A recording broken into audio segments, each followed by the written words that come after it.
नमस्कार दोस्तों, मैं अभिषेक शर्मा अपने इस YouTube चैनल पीपीसी लर्निंग में आप सभी का स्वागत करता हूं। आज का हमारा इस वीडियो का मोस्ट इंपॉर्टेंट टॉपिक है। टॉपिक का नाम क्या है? संसदीय व्यवस्था। इस टॉपिक से रिलेटेड आपके जितने भी डाउट हैं इस वीडियो को देखने के बाद सारे के सारे क्लियर हो जाएंगे। चलिए शुरू करते हैं। आज की वीडियो में हम क्या समझेंगे कि संसदीय व्यवस्था क्या है, संसदीय व्यवस्था की विशेषताएं क्या हैं, इसके गुण क्या हैं, इसके दोष क्या हैं और हमारे भारतीय संविधान में संसदीय व्यवस्था को अपनाने के पीछे क्या क्या कारण है। चलिए शुरू करते हैं। और आज की वीडियो में हम एक और इंपॉर्टेंट टॉपिक समझेंगे कि वो टॉपिक क्या है कि जो संसदीय व्यवस्था है, जैसे जो भारत में जो संसदीय प्रणाली है और जो इंग्लैंड में संसदीय प्रणाली है, उसमें क्या क्या डिफरेंस है। चलिए शुरू करते हैं हमारी आज की वीडियो। देखिए, हमारे देश जो भारत है, हमारे भारत देश में जो संविधान है, हमारे भारत देश के संविधान ने केंद्र और राज्य, मैं यहां पे लिख देता हूं केंद्र और राज्य, मोस्ट इंपॉर्टेंट, केंद्र और राज्य दोनों स्तरों पर संसदीय स्वरूप की व्यवस्था की है, केंद्र और राज्य दोनों में।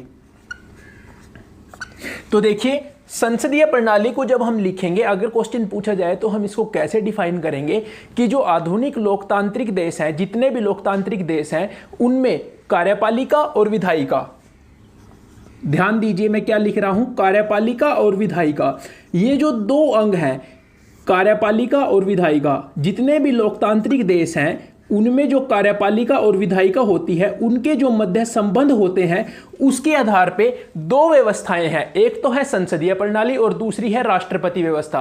तो देखिए, संसदीय प्रणाली और राष्ट्रपति व्यवस्था में क्या क्या डिफरेंस है, ये भी एक मोस्ट इंपॉर्टेंट टॉपिक है। तो हमारा जो भारत देश है, इसमें संसदीय प्रणाली को अपनाया गया है। तो संसदीय प्रणाली हमारे भारत देश में जो अपनाई गई है, वो कहां से ली गई है? वो ली गई है इंग्लैंड यानी ब्रिटेन के संविधान से। और देखिए, जो संसदीय प्रणाली है, इसको क्या क्या बोला जाता है, और यह भी मोस्ट इंपॉर्टेंट क्वेश्चन है, इसको क्या क्या बोला जाता है? इसको वेस्टमिंस्टर प्रणाली के नाम से भी जाना जाता है। तो चलिए शुरू करते हैं। संसदीय प्रणाली को हम पढ़ेंगे। संसदीय प्रणाली के सबसे पहले टॉपिक, संसदीय सरकार जो होती है, इसकी क्या क्या विशेषताएं होती हैं।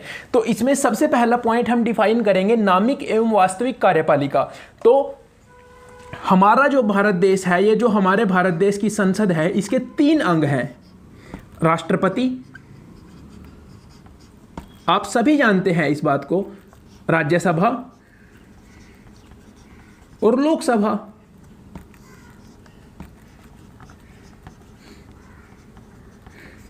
तो क्या है हमारे भारत देश में, मोस्ट इंपॉर्टेंट क्वेश्चन यहां से क्या निकलता है? एक क्वेश्चन निकलता है कि राष्ट्रपति संसद का अंग है।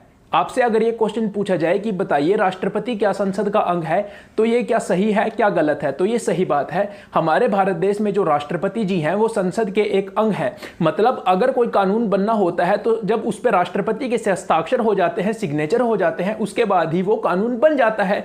और एक क्वेश्चन और पूछा जा सकता है कि देखिए, मैंने आपको यहां पर बताया कि जो राष्ट्रपति है वो संसद का अंग है। क्या राष्ट्रपति, जो संसद के दो सदन है, वो दो सदन लोकसभा और राज्यसभा, क्या राष्ट्रपति इनमें से किसी के सदस्य होते हैं? जी नहीं, राष्ट्रपति इनमें से किसी भी सदन के सदस्य नहीं होते। तो ये मोस्ट इंपॉर्टेंट क्वेश्चन है राष्ट्रपति जी से रिलेटेड कि संसद के किसी भी सदन के सदस्य नहीं होते, लेकिन संसद के एक अंग होते हैं।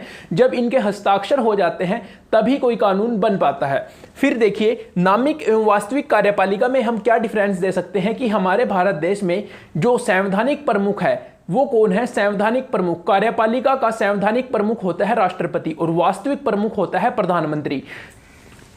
वास्तविक होता है प्रधानमंत्री और संवैधानिक होता है राष्ट्रपति। तो यह बात आपको याद रखनी है।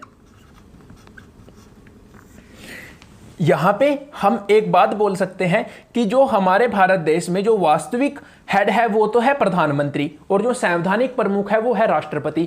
तो जो आर्टिकल 74 है, जो अनुच्छेद 74 है, वो क्या कहता है कि राष्ट्रपति जी की सहायता के लिए एक मंत्री परिषद होगी और मंत्री परिषद का हेड कौन होगा? मंत्री परिषद का हेड होगा, जो वास्तविक हेड होगा वो होगा प्रधानमंत्री। तो ये बात आपको याद रखनी है। दूसरा पॉइंट, बहुमत प्राप्त दल का शासन, कि जो संसदीय सरकार है उसकी एक विशेषता क्या होती है कि जिस दल का बहुमत होता है उसका शासन होता है, वो अपनी सरकार बनाती है। बहुमत दल, बहुमत से आप यहां पे क्या समझते हैं कि देखिए, हमारे भारत देश में, जैसे मैं आपको समझाता हूं, 545 सीटें लोकसभा की हैं।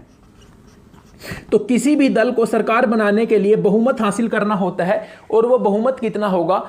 आधी सीटों से ऊपर, मतलब 545 का आधा कितना हो जाएगा 272 और आधा। तो अब आधी सीट से यहां पे क्या मतलब है, तो अगर किसी भी दल को सरकार बनानी है तो लोकसभा में आपकी 273 सीटें होनी चाहिए। तो अब आपके मन में एक क्वेश्चन और आ रहा होगा कि अगर सरकार बनानी है तो क्या सिर्फ लोकसभा में ही बहुमत चाहिए, या अगर किसी दल का राज्यसभा में बहुमत है क्या वो सरकार बना सकता है केंद्र में? जी नहीं, सिर्फ लोकसभा में आपका बहुमत होना चाहिए।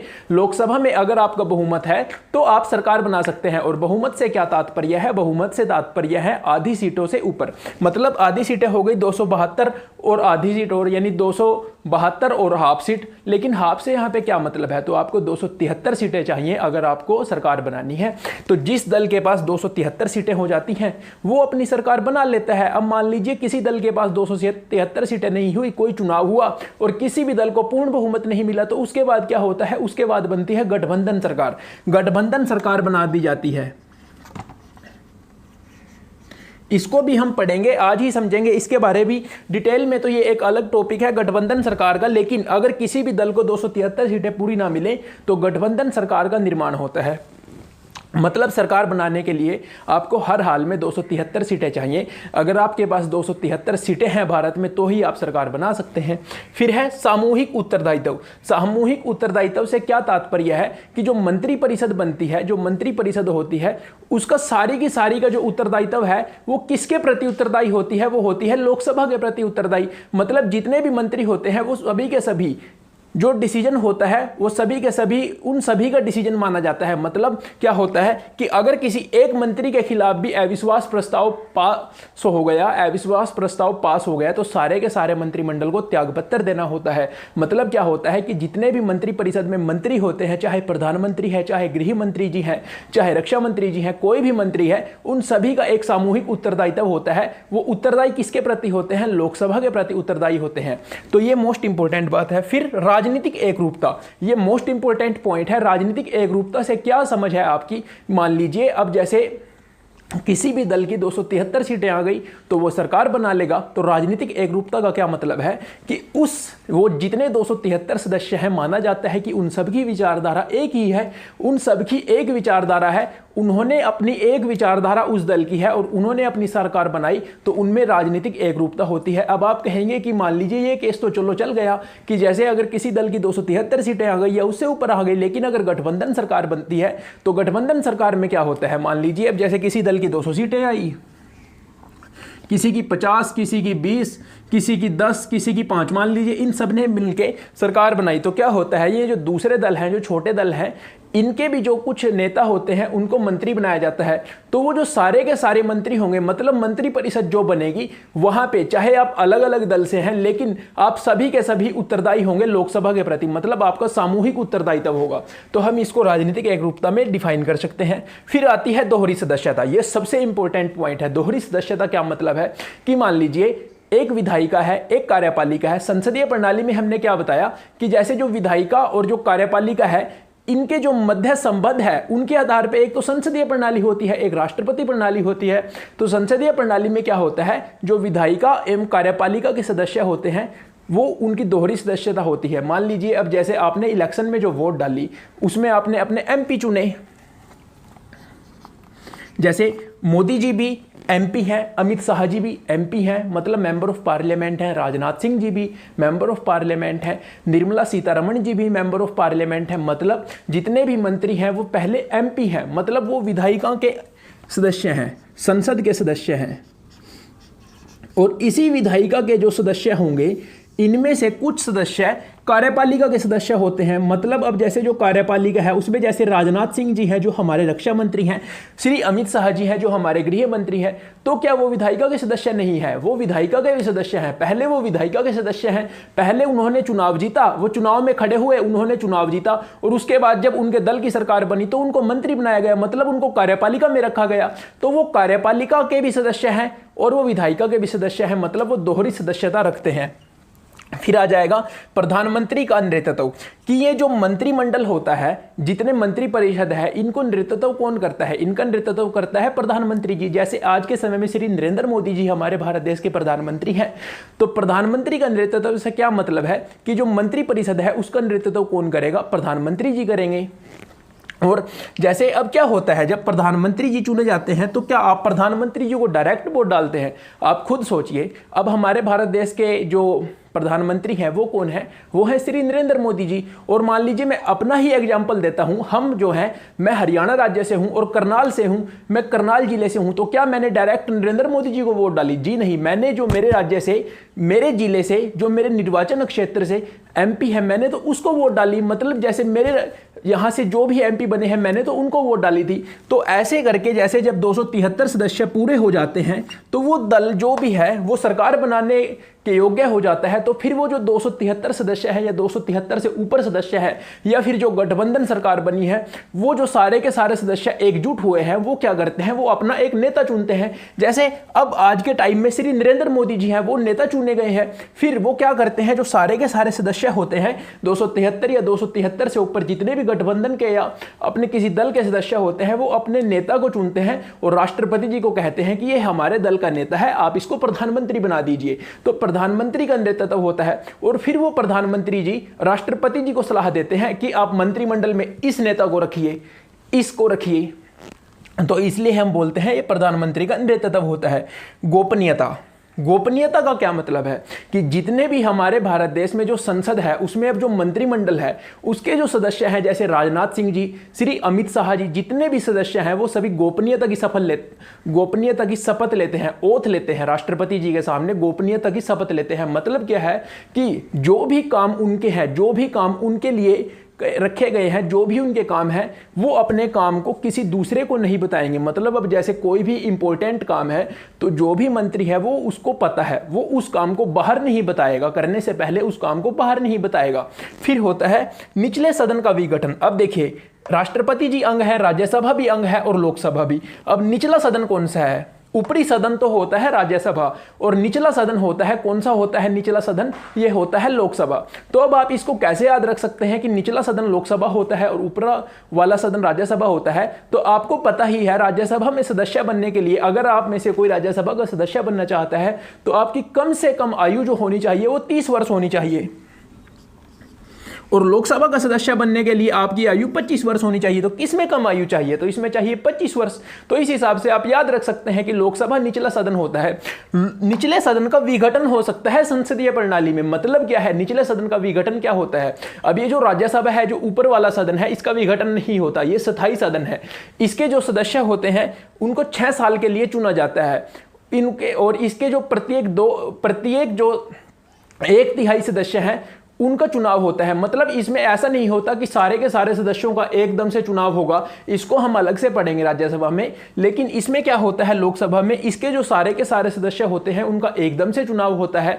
आपने जैसे अब देखा होगा 2019 में लोकसभा का चुनाव हुआ, जिसमें सभी के सभी लोगों ने अपने अपने क्षेत्र से जो एमपी के उम्मीदवार थे, मतलब मेंबर ऑफ पार्लियामेंट के जो उम्मीदवार थे, उनको वोटें डाली। तो आप एक बात बताइए, क्या राज्यसभा के जो सदस्य होते हैं आप उनको वोट डालते हैं? ये जो राज्यसभा के सदस्य हैं उन सभी का चुनाव एकदम से होता है? जी नहीं, उन सभी का चुनाव एकदम से नहीं होता। मतलब राज्यसभा में हर समय सदस्य होते हैं, कुछ रिटायर होते जाते हैं, उनकी जगह दूसरे आ जाते हैं चुन के। लेकिन लोकसभा के सारे सदस्य एकदम से जाते हैं, उनका जो कार्यकाल है वो 5 साल का है और फिर दोबारा फिर चुनाव होता है। जो चुने जाते हैं वो दोबारा फिर नई लोकसभा बनती है।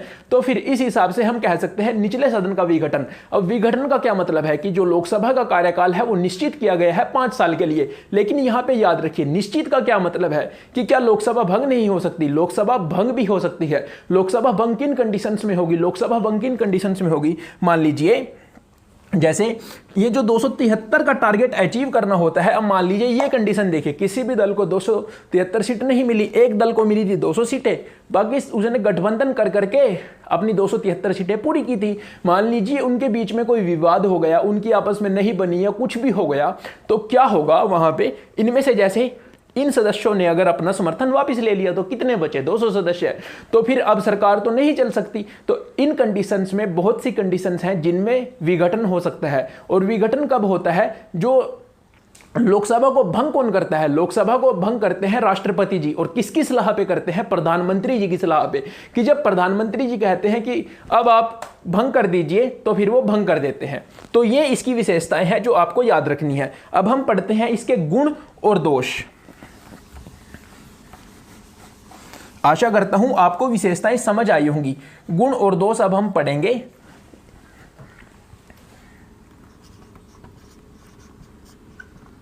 गुण और दोष, सबसे पहला गुण क्या है? देखिए, सबसे पहला गुण है इसका विधायिका एवं कार्यपालिका में सामंजस्य। मतलब जैसे मैंने आपको यहां पे भी बताया कि विधायिका एवं कार्यपालिका में सामंजस्य का क्या मतलब है कि जो विधायिका के सदस्य होते हैं वही कार्यपालिका के सदस्य होते हैं। अगर आपको कार्यपालिका का सदस्य बनना है तो आप विधायिका के भी सदस्य होंगे, तो सामंजस्य आपके जो आपसी, अब जैसे कार्यपालिका को कानून बनवाना है तो वो कानून कैसे बनेगा?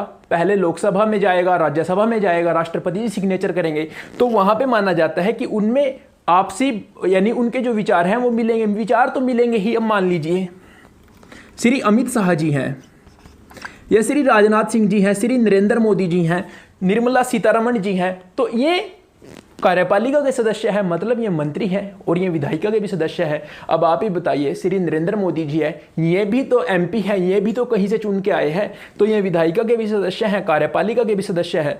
तो अब अगर कोई कानून बनाना है, मैं मान लीजिए कोई कानून बनाना है साधारण बहुमत से या विशेष बहुमत से, जो भी क्राइटेरिया होता है अगर आपको उसको फुलफिल करना है, तो अब मान लीजिए आप कार्यपालिका में हैं, आपको कोई कानून बनाना है, तो आप कार्यपालिका में कब है? जब आपकी विधायिका में, मतलब जब लोकसभा में आपको 273 से ऊपर सीटें हैं तो कानून तो आप बनवा ही सकते हैं ना। अब आप ये बात समझ गए होंगे। फिर है उत्तरदायी सरकार। यह भी मैंने आपको बताई कि जो संसदीय प्रणाली है उसमें जो सरकार है वो उत्तरदायी सरकार होती है। मतलब जो भी वो काम करती है उससे जो लोकसभा के दूसरे सदस्य होते हैं, मान लीजिए जो विपक्ष होता है, उससे प्रश्न पूछ सकता है कि आपने ये काम क्यों किया, या आप इस काम को क्यों नहीं कर रहे हैं, जैसे महंगाई क्यों बढ़ रही है, ऐसे जितने भी प्रश्न हैं वो सभी पूछे जा सकते हैं। तो सरकार उत्तरदायी होती है और सामूहिक उत्तरदायित्व होता है, मतलब जितने भी मंत्री हैं उन सभी का उत्तरदायित्व होता है लोकसभा के प्रति। फिर आ जाता है निरंकुशता का प्रतिषेध। ये मोस्ट इंपॉर्टेंट पॉइंट है, निरंकुशता का प्रतिषेध। मतलब निरंकुश नहीं हो सकते। यहां पे क्या मतलब है कि जैसे जो प्रधानमंत्री जी होते हैं वो प्रमुख होते हैं, लेकिन अब जो काम प्रधानमंत्री जी करेंगे उसमें जैसे मैंने आपको बताया सामूहिक उत्तरदायित्व है, तो उसमें वो एडवाइस तो लेंगे ना अपने मंत्रिमंडल की एडवाइस भी होगी, तो वो निरंकुश नहीं हो सकते। अब मान लीजिए अगर वो कुछ काम करेंगे तो सारे के सारे जो मंत्री हैं वो भी तो यार एडवाइस देंगे ना वहां पे कि प्रधानमंत्री जी आप ऐसा कीजिए, तो फिर हम बोल सकते हैं वो निरंकुशता का प्रतिषेध। मतलब कोई एक व्यक्ति, इकलौता व्यक्ति काम नहीं कर सकता, सामूहिक उत्तरदायित्व होता है। फिर है वैकल्पिक सरकार की व्यवस्था। ये मोस्ट इंपॉर्टेंट पॉइंट है। मान लीजिए क्या हुआ, जैसे लोकसभा का चुनाव हुआ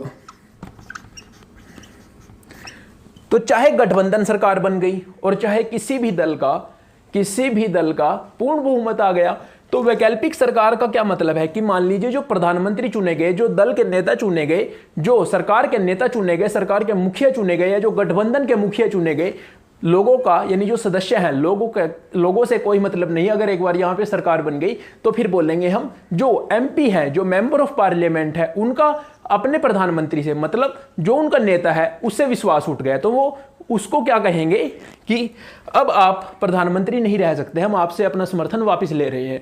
तो मान लीजिए सरकार गिर गई है, किसी भी कारण सरकार गिर गई, आप समझ लीजिए सरकार गिर गई, तो फिर क्या होगा? क्या हर कंडीशन में दोबारा इलेक्शन करवाना जरूरी है?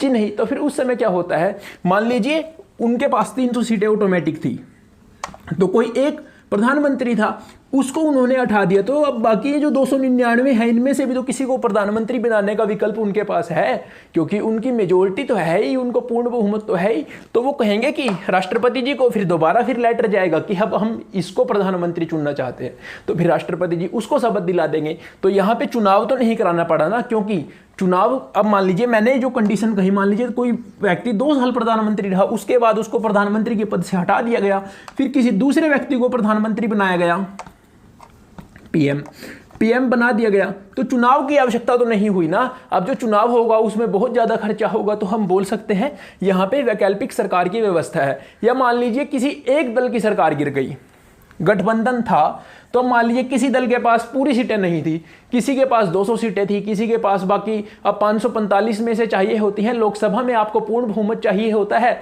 अब मान लीजिए 2 दल हैं, उनके पास 200-200 सीटें हैं, मान लीजिए 2 दलों के पास 200-200 सीटें हैं, मैं आपको एग्जांपल के तौर पे समझा रहा हूं, 200-200 सीटें हैं। बाकी कुछ दल हैं, किसी के पास 50 सीटें हैं, किसी के पास 70 सीटें हैं, कितनी हो गई? अभी तो 520 ही हुई। और मान लीजिए किसी और दल के पास 20 सीटें हैं, तो अब पहले मान लीजिए इन्होंने सरकार बनाई थी, ये देखिए सीटें पूरी हो गई, 273 से ऊपर हो गई। लेकिन अब ये जो दल हैं इन्होंने कहा, ये जो 50 और 70 वाले हैं, कि हम आपके साथ सरकार में नहीं रहना चाहते, हम इस हिसाब से सरकार बनाना चाहते हैं। मतलब जो ऊपर वाला दल है जिसके पास 200 है, हम उसके साथ सरकार बना रहे हैं। तो यहाँ पे भी गठबंधन की जो कंडीशन है, मतलब जो पूर्ण बहुमत के लिए चाहिए, वो पूरी हो रही है। तो यहाँ पे भी चुनाव कराने की आवश्यकता नहीं पड़ी। इस हिसाब से आप समझ सकते हैं कि अगर एक सरकार जाती है तो बिना चुनाव कराए भी कुछ कंडीशंस ऐसी होती हैं संसदीय प्रणाली में जिनमें सरकार, वैकल्पिक सरकार का ऑप्शन अवेलेबल होता है। फिर व्यापक प्रतिनिधित्व का क्या मतलब है कि मैंने आपको बताया कि जैसे जो ये सदस्य हैं, मान लीजिए गठबंधन के जो सदस्य हैं, जो 300 सदस्य हैं, उन्होंने कहा, राष्ट्रपति जी को एक पत्र भेजा कि हम इस व्यक्ति को अपना मुखिया चुनते हैं, आप इनको प्रधानमंत्री की शपथ दिलाइए। तो राष्ट्रपति जी उनको प्रधानमंत्री की शपथ दिलाएंगे। फिर उसके बाद क्या होता है, अनुच्छेद 74 क्या कहता है कि एक मंत्री परिषद होगी राष्ट्रपति जी को सलाह देने के लिए, और जिसका हेड कौन होगा, उसका हेड होगा प्रधानमंत्री। तो फिर अब जो प्रधानमंत्री है उनको तो चुन लिया गया, अब वो प्रधानमंत्री राष्ट्रपति जी को एडवाइस देते हैं, परामर्श देते हैं कि अब आप मंत्रिमंडल में इन व्यक्तियों को शामिल कीजिए, यानी प्रधानमंत्री जी कहते हैं कि मैं इनको चाहता हूं, तो फिर वो आ जाते हैं। तो व्यापक प्रतिनिधित्व का क्या मतलब है कि हमारा जो भारत देश है, मान लीजिए इसमें बहुत से लोग निवास करते हैं, अलग अलग धर्मों के, अलग अलग जातियों के, अलग अलग क्षेत्र हैं, बहुत बड़ा है भारत। तो क्या होता है कि सभी को प्रतिनिधित्व दिया जाता है। प्रधानमंत्री जी जब मंत्रिमंडल चुनते हैं ना, उस समय भी ध्यान रखा जाता है कि हर वर्ग के व्यक्ति इसमें होने चाहिए। तो ये हम डिफाइन कर सकते हैं। दोष क्या क्या हैं इसके?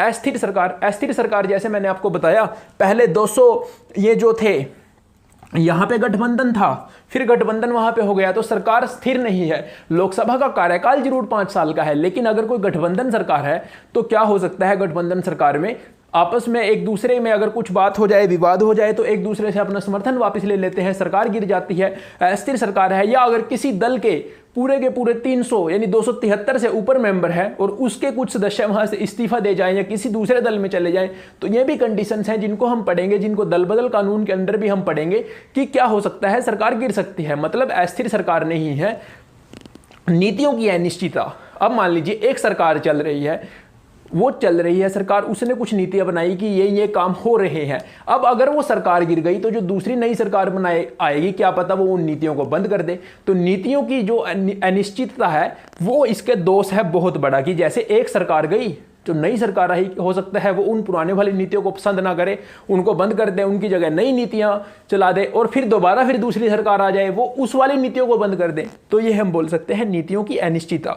फिर है मंत्रिमंडल की निरंकुशता, ये भी एक पॉइंट है। मंत्रिमंडल भी निरंकुश हो सकता है। अब मान लीजिए किसी दल का पूर्ण बहुमत है, हो सकता है वो निरंकुश हो जाए, लेकिन हमारे संविधान ने इसका भी प्रावधान किया है। अब मैं आपको यहां पे एक बात बता देता हूं कि केशवानंद भारती जो केस हुआ था 1973 में, उसमें क्या कहा गया था सुप्रीम कोर्ट द्वारा कि आप संविधान में संशोधन कहीं भी कर सकते हैं, आप संविधान में संशोधन कर सकते हैं, लेकिन जो मूल ढांचा है वह परिवर्तन नहीं होना चाहिए, उसका परिवर्तन आप नहीं कर सकते। यह बात सुप्रीम कोर्ट ने कही थी। तो आप यहां पे इस बात को लिख भी सकते हैं कि मंत्रिमंडल निरंकुश जरूर हो सकता है, और निरंकुश होकर वो कोई भी अगर काम करना चाहे, और अगर उसने बाय चांस संविधान में कोई संशोधन करना चाहा तो उसने कर दिया। अगर वो संशोधन गलत हुआ, मतलब मूल ढांचे से छेड़छाड़ हुई, तो फिर वो जो संशोधन किया गया है उसको खारिज कर दिया जाएगा, वो नहीं माना जाएगा, कानून खत्म कर दिया जाएगा। फिर है शक्ति पृथक्करण के विरुद्ध, ये भी एक मोस्ट इंपोर्टेंट पॉइंट है। शक्ति पृथक्करण, शक्ति का पृथक्करण का क्या मतलब है, पृथक्करण का क्या मतलब है, अलग अलग।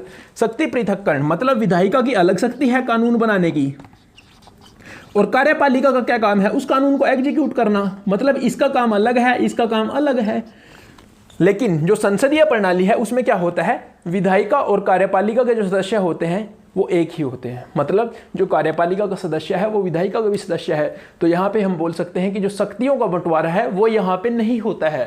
फिर क्या होता है, अकुशल व्यक्तियों द्वारा सरकार का संचालन। ये भी एक मोस्ट इंपोर्टेंट पॉइंट है जिसको हम डिफाइन कर सकते हैं। आप सभी अपने हिसाब से इस पॉइंट को डिफाइन कर सकते हैं संसदीय प्रणाली का, कि एक दोष है कि कुछ अकुशल व्यक्ति होते हैं जिनके द्वारा सरकार का संचालन होता है। अब जैसे मैंने आपको बताया, प्रधानमंत्री जी राष्ट्रपति जी को एडवाइस देते हैं कि हाँ आप इनको चुन लीजिए मंत्रिमंडल में, तो उनके पास भी तो चॉइस लिमिटेड ही होती है, क्योंकि जो सदस्य चुन के गए हैं उन्हीं में से तो आप चुनोगे। क्या हो सकता है कि जो सदस्य है उसको जो विभाग दिया गया है, जैसे अब कोई एमपी है उसको जो कोई विभाग दिया गया है, क्या पता वो उसमें कुशल ना हो, तो ये इसका एक बहुत बड़ा दोष है। अब हम पढ़ेंगे मोस्ट इंपॉर्टेंट टॉपिक। देखिए ये सभी बातें आपने जान ली। अब जैसे मैंने आपको बताया, विधायिका एवं कार्यपालिका के जो मध्य संबंध है उनके आधार पर राष्ट्रपति प्रणाली और संसदीय प्रणाली, इन दोनों में हम विभाजित कर सकते हैं। तो भारत के जो संविधान निर्माता थे, जो संविधान सभा थी, उसने संसदीय प्रणाली को ही क्यों चुना? संसदीय प्रणाली को चुनने के क्या कारण थे? संसदीय प्रणाली, इसके हम क्या क्या डिफाइन कर सकते हैं संसदीय प्रणाली को? सबसे पहले व्यवस्था से निकटता, फिर उत्तरदायित्व को वरीयता, फिर विधायिका एवं कार्यपालिका के टकराव को रोकने की आवश्यकता, और फिर भारतीय समाज की प्रकृति। चारों के चारों पॉइंट बिल्कुल आसान है, मैं आपको समझाता हूं, आप आसानी से समझ जाएंगे। देखिए सबसे पहले व्यवस्था से निकटता। देखिए हम जब आज़ाद हुए, हम आज़ाद कब हुए? 15 अगस्त 1947 को, और हमारी जो संविधान सभा है उसने संविधान बनाने का कार्य कब पूरा किया? 26 नवंबर 1949 को। लागू कब हुआ? 26 जनवरी 1950 को। यानी भारतीय व्यवस्था, यानी व्यवस्था से निकटता का क्या मतलब है कि हमारे आज़ाद होने से पहले हम पर शासन कौन करते थे? ब्रिटिशर्स, अंग्रेज शासन करते थे। तो जो अंग्रेज हम पर शासन करते थे, वो जो उनके कानून थे वो क्या थे? जैसे 1919 का अधिनियम था, 1919 से पहले 1909 का अधिनियम था, 1935 का अधिनियम था। तो वो जो नियम थे, अधिनियम जो थे, जो वो उनमें कानून थे, वो कहाँ से आए थे? वो ब्रिटिशर्स ने ही बनाए थे। वो कहाँ से थे? वो जैसे इंग्लैंड की जो संसद है, जो ब्रिटेन की संसद है, वहाँ से बन के आए थे, तो हम पे वो लागू थे। तो यानी कि हमारी उस व्यवस्था से निकटता थी, क्योंकि हमारे भारत देश के, चाहे हम उस समय अंग्रेजों के गुलाम थे, मतलब आज़ाद तो हम 1947 में हुए, लेकिन हमारे भारत देश के जो कुछ व्यक्ति थे, कुछ सदस्य थे, वो तो सरकार में पार्टिसिपेट करते थे। जैसे हमने पिछले भी वीडियो में भी पढ़ा था कि कुछ जैसे जो प्रांत थे, उनके जो सदस्य थे, उनमें भी इलेक्शंस होते थे। तो वो जो इलेक्शंस होते थे, चुनाव जो उस समय होते थे, जो भी कानून थे, तो वो ब्रिटिशर्स के थे। तो इसलिए वहां पे जब संविधान सभा में इस बात पे बहस हो रही थी कि राष्ट्रपति शासन को अपनाए, मतलब राष्ट्रपतीय प्रणाली को अपनाए या फिर संसदीय प्रणाली को अपनाए, तो वहां पे तर्क दिया गया कि जब हमारे ऊपर पहले से ही वो कानून चल रहे हैं और हम उनसे अच्छी तरह से जानते हैं उन कानूनों को, तो यानी उनसे हमारी निकटता है, तो क्यों हम दूसरों को क्यों अपनाए? क्योंकि ये भी अच्छी प्रणाली है, हम इसको अपना लेते हैं। फिर दूसरा, उत्तरदायित्व को वरीयता। अब देखिए, जो भी कार्यपालिका है उससे क्या क्या आशाएं की जाती है? एक तो स्थायी सरकार की आशा की जाती है, स्थायित्व की, और दूसरी उत्तरदायित्व की। तो हमारे भारतीय संविधान के निर्माता, जो प्रारूप समिति के अध्यक्ष थे डॉक्टर BR अम्बेडकर जी, ने संविधान सभा में कहा कि हमें यहाँ पे क्या करना है कि कोई भी जो कार्यपालिका है उसके दो इंपॉर्टेंट विशेषताएं, दो विशेषताएं होनी चाहिए। एक तो वो स्थायी होनी चाहिए, एक वो उत्तरदायी भी होनी चाहिए। लेकिन क्या होता है, उन्होंने उस समय क्या कहा कि हमें उत्तरदायित्व को वरीयता देनी है, क्योंकि जो उत्तरदायी सरकार होगी, जैसे मान लीजिए हमारी जो लोकसभा है वो उत्तरदायी है, यानी लोकसभा का जो मंत्रिमंडल है वो उत्तरदायी है लोकसभा के प्रति, लेकिन वो स्थायी तो नहीं है, क्योंकि उसका विघटन हो सकता है। मैंने आपको गठबंधन के जो एग्जाम्पल दिए, या जो भी मैंने आपको एग्जाम्पल दिए कि अगर कोई सदस्य, ज़्यादा सदस्य इस्तीफा दे दे, दूसरे दल में चले जाए, तो फिर वो सरकार गिर सकती है, मतलब वो स्थायी नहीं है। तो उस समय क्या कहा गया कि स्थायित्व से ज़्यादा वरीयता हम देंगे उत्तरदायित्व को, कि जो भी आप काम करेंगे उसके बारे प्रश्न आपसे पूछे जाएंगे, इसलिए संसदीय प्रणाली को अपनाया गया।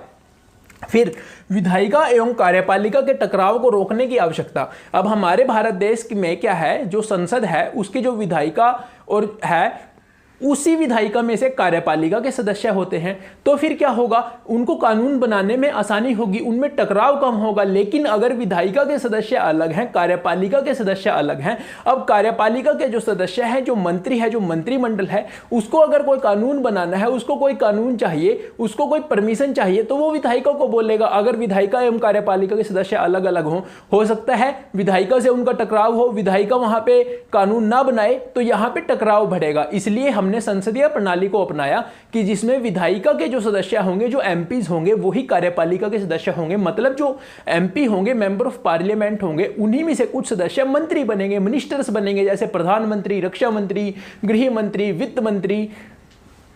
तो ये बात है, इसलिए यहाँ पे इनके जो टकराव था उसको रोकने की आवश्यकता थी। तो क्या अपनाया गया कि जो विधायिका के सदस्य होंगे उन्हीं में से सदस्य कार्यपालिका के होंगे, ताकि उनके बीच टकराव को रोका जा सके। फिर भारतीय समाज की प्रकृति। अब जो हमारा भारत देश है, बहुत बड़ा देश है, इसमें बहुत सी जातियाँ हैं, बहुत से धर्मों के लोग हैं, वो सभी एक जगह रहते हैं। मतलब क्या है, हमारे भारत देश की जो प्रकृति है उसको संसदीय प्रणाली से क्या यहाँ पे क्या सोचा गया, क्या कहा गया कि जो भारत की जो बहुत सी जो जातियाँ हैं उन सभी को यहाँ पे मौका मिलेगा अपने वो, यानी उनमें से बहुत से लोग चुन के आ सकेंगे, इसलिए संसदीय प्रणाली को अपनाया गया। मतलब मैंने आपको गुण में बताया था व्यापक प्रतिनिधित्व, कि सभी के सभी जो लोग हैं उनका प्रतिनिधित्व होना चाहिए। सुनिश्चित किया जाता है कि हर जाति के लोग, जैसे आरक्षण भी दिया जाता है, आप समझ रहे होंगे, आरक्षण भी दिया जाता है ताकि हर जाति के लोग, हर समुदाय के लोग, हर धर्म के लोग, हर तरह के लोग यहाँ पे पहुँच सके, ताकि जो जिनके प्रतिनिधि हैं, जिनको उन्होंने, यानी जहां से वो चुन के आए हैं, जिन लोगों ने उनको चुन के भेजा है, वो उनकी आवाज उठा सके। अब देखिए, मैंने आपको बताया कि हमारे भारत देश की जो संसदीय प्रणाली है, जो संसदीय प्रणाली को केंद्र और राज्य स्तर पर अपनाया गया है संविधान द्वारा, वो कहां से ली गई है, वो कहाँ की व्यवस्था पर आधारित है, वो है इंग्लैंड की, ब्रिटेन की, ब्रिटिश व्यवस्था पर आधारित है। तो अब आप सोचेंगे कि जब हमने वहां से ली है तो क्या हमने सेम टू सेम नकल की है, सेम टू सेम कॉपी की है? जी नहीं, हमने कॉपी नहीं की है। हमारा जो भारत देश है उसकी जो संसदीय प्रणाली है और जो इंग्लैंड की, मतलब जो ब्रिटेन की संसदीय प्रणाली है, उसमें बहुत से डिफरेंसेस हैं और इंपॉर्टेंट डिफरेंसेस हैं, महत्वपूर्ण हैं। वो क्या क्या हैं? जैसे आप सभी जानते हैं, हमारे भारत देश में जो राष्ट्रपति जी हैं, मतलब जो हमारे राज्य के प्रमुख होते हैं, जो संवैधानिक प्रमुख होते हैं, तो उसी तरह से इंग्लैंड में जो महारानी होती है, जो महाराजा होता है, वो क्या होता है, जैसे अभी महारानी क्वीन एलिजाबेथ वहां की महारानी थी, तो वो वहां की राज्य प्रमुख थी। अभी अभी उनकी डेथ हुई है, उनकी मृत्यु हो गई है, महारानी एलिजाबेथ जी की, क्वीन एलिजाबेथ जी की अभी अभी मृत्यु हो गई है। तो वो वहां पे राज्य प्रमुख थी। लेकिन हमारे यहाँ पे राष्ट्रपति राज्य प्रमुख होते हैं। तो इनमें डिफरेंस क्या है? राष्ट्रपति जी का चुनाव होता है, अप्रत्यक्ष चुनाव होता है। राष्ट्रपति टॉपिक में हम इसको डिटेल से पढ़ेंगे। लेकिन जो इंग्लैंड है उसका जो राज्य प्रमुख होता है उसका चुनाव नहीं होता, वो क्या होता है, वो वंशानुगत होता है। तो देखिए ये कितना बड़ा डिफरेंस है कि जो उनका राज्य प्रमुख है वो वंशानुगत है, लेकिन हमारे यहाँ जो राष्ट्रपति जी का पद है उसका जो कार्यकाल होता है वो 5 साल का होता है, और जो भी राष्ट्रपति बनेगा उनको चुनाव द्वारा चुना जाएगा। ठीक है। दूसरा क्या होता है कि जो इंग्लैंड की संसद है वो कुछ भी कानून बना सकती है, मतलब वहां पे जो संसद है वो सबसे ऊपर है। लेकिन हमारे भारत देश में क्या है, संविधान, मतलब हमारे भारत देश में जो संसद है उसको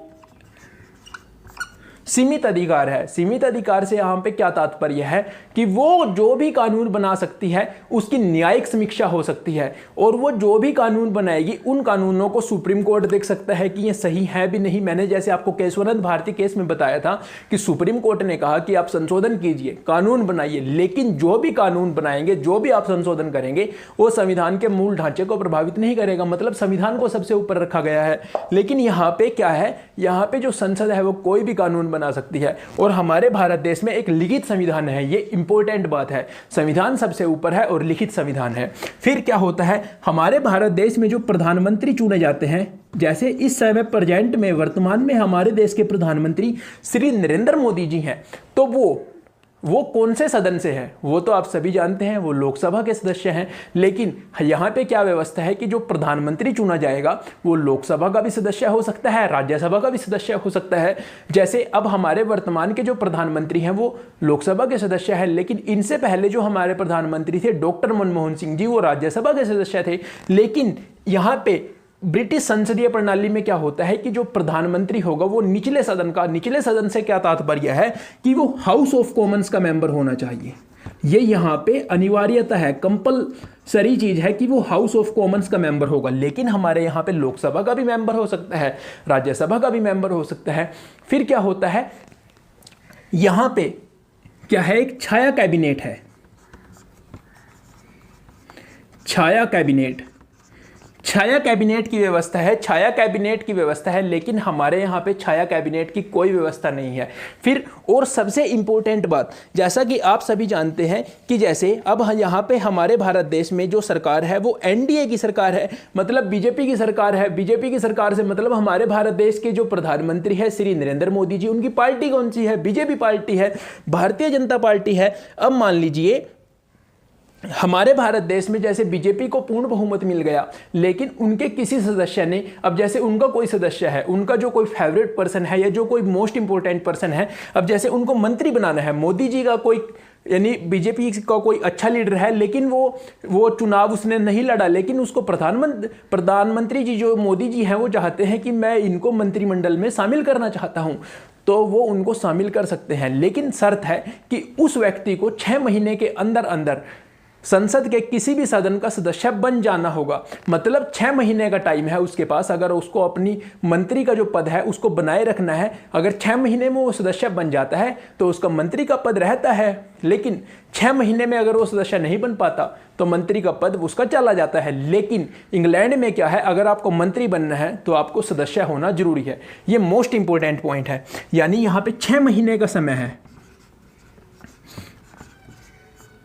6 महीने का समय है। लेकिन यहाँ पे ऐसा यहाँ पे कोई प्रावधान नहीं है। मतलब अगर आपको बनना है तो आपको पहले ही वहाँ पे सदस्य होने चाहिए आप। और फिर यहाँ पे एक और, ब्रिटेन में जो मंत्री होते हैं उनकी कानूनी जिम्मेवारी होती है। मतलब जो ब्रिटेन में जो मंत्री हैं, जो संसदीय प्रणाली है उसके में जो मंत्री चुने गए हैं उनकी कानूनी जिम्मेदारी होती है, लेकिन भारत में ऐसा नहीं होता। तो इन आधारों पे आप कह सकते हैं कि जो हमारी संसदीय प्रणाली है, हम मानते हैं वो ब्रिटिश संसदीय प्रणाली पर आधारित है, लेकिन वो नकल नहीं है, क्योंकि हमारे में और उनमें बहुत ज़्यादा डिफरेंस है।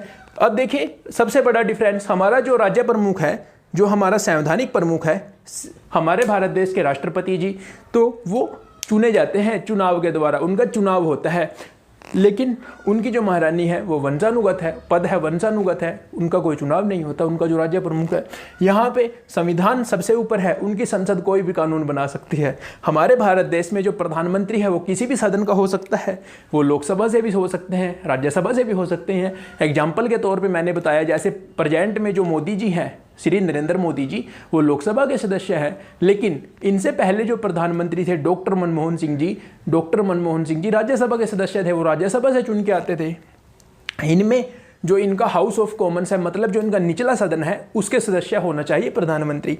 फिर मैंने बताया हमारे यहाँ पे जो मंत्री है वो बन सकते हैं, 6 महीने में सदस्यता लेनी होती है, लेकिन इनके में ऐसा कोई प्रावधान नहीं है। अगर आपको मंत्री बनना है तो आपको पहले सदस्य बनना होगा। इन वाले में छाया कैबिनेट है, यानी शैडो कैबिनेट जिसको बोलेंगे, हमारे यहाँ पे ऐसा कुछ नहीं है। अगर आपको आज की वीडियो अच्छी लगी हो तो आप सभी से रिक्वेस्ट है, वीडियो को लाइक जरूर कीजिए, अपने सारे दोस्तों के साथ शेयर कीजिए और प्लीज़ चैनल को सब्सक्राइब जरूर कर दीजिए। Thank you.